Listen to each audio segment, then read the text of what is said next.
focus on New England now, though. Since Bill Belichick became head coach in 2000, the Patriots have started 4-0 on 3 occasions. Twice they went to the Super Bowl. The Pats face a Cowboys team that has lost 2 straight games but are getting Greg Hardy and Rolando McClain back from suspensions. Skip, do you give your Super Bowl pick, your beloved Cowboys, a shot against your other Super Bowl team, New England? That's a good question, Molly. And I don't have a great answer, but I'm just going to give it to you straight, Stephen A. Smith. My Dallas Cowboys have no shot against the New England Patriots. Thank you. They have 0 shot. They have no chance shot against Tom Brady and Bill Belichick and company coming to Jerry World. Let's think about this.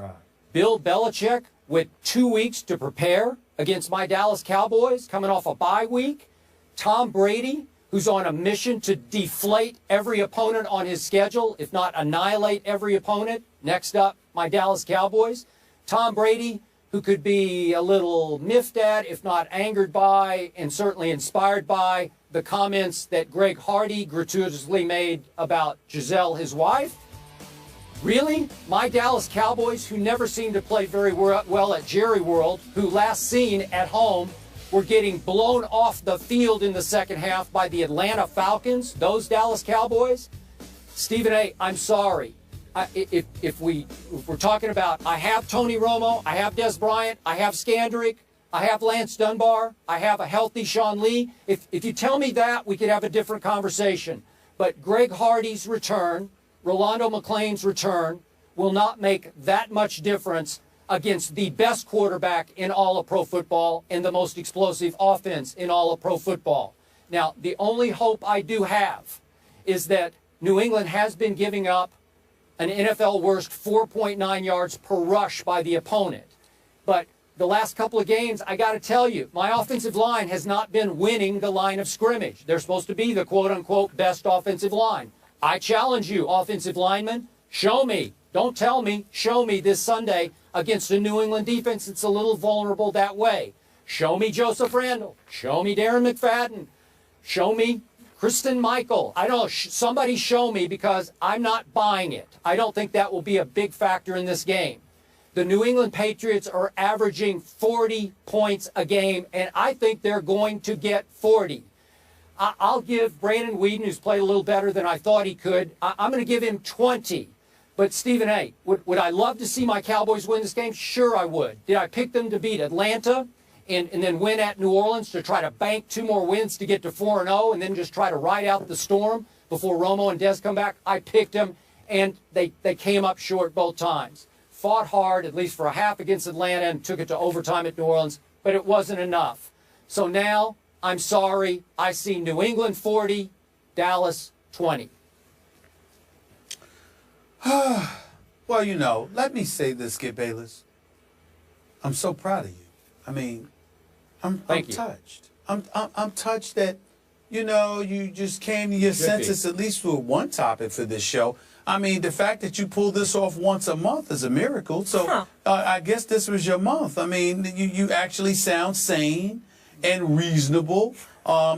You know, you're always factual. You just leave out the facts you want to leave out because you know it'll hurt your argument.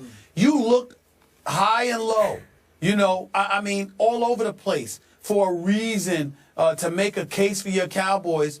And you came to the conclusion that this just could not happen.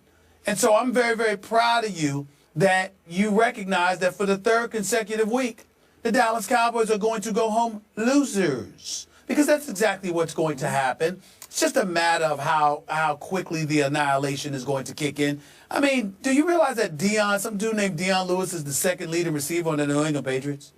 I mean, he's got 15 receptions. Yeah, they just gave him a big new contract. You know what I'm saying? Actually yeah. third. He's behind Julian Edelman and Rob Gronkowski, and then it's him. Do you have any idea that even though they don't run the football that much, they have 2 running backs running over 4 yards a carry, and Deion and LeGarrette Blount. The fact of the matter is that as we look at the New England Patriots, they're just I think the only question is are the Dallas Cowboys going to make this interesting, or is this going to be the Patriots against the Jacksonville Jaguars? I mean, if you actually could make a legitimate argument that the Patriots may be the only team in NFL history that had 3 consecutive bye weeks. You had the Jaguars, then you didn't play last week, and then after that you got the Cowboys this week, which is probably going to be a bye week. You know, I mean, that's just what I see right here, Skip Bayless. I'm trying to wonder, really, from the bottom of my heart, I'm just trying to look at it, and I'm just saying, the Patriots, I mean, not only are they winning football games, but they're getting quality time off to rest their bodies. And so it's going to be real interesting to see. My prayer is that since it is nationally televised, and since America's supposed team is going against America's team, which is the New England Patriots, my only hope is that the Dallas Cowboys don't embarrass themselves, don't embarrass you, and get beat down so badly that Jerry Jones will panic and he will rush Tony Romo back in there with a sling, for crying out loud, if he has to, okay, to throw the football. Not that Brandon Whedon has been bad, because I don't think he's been bad. I don't think he's the reason the Dallas Cowboys have lost these games. I think their defense is responsible for the loss at Atlanta, and I think their defense is responsible for the loss last week in New Orleans, okay? So if you lost to Atlanta and you lost to New Orleans, and now you're going up against the New England Patriots, and suddenly your defense is going to be better. And oh, by the way, Greg Hardy was not only talking smack about Tom Brady, but he used his wife and talked about how he hopes his sister comes too. I mean, really? You did something like that? Really? I mean, it's quite bad. It's quite bad. But I will acknowledge this. For the first time, I consider the Dallas Cowboys must-watch television this weekend. I can't wait.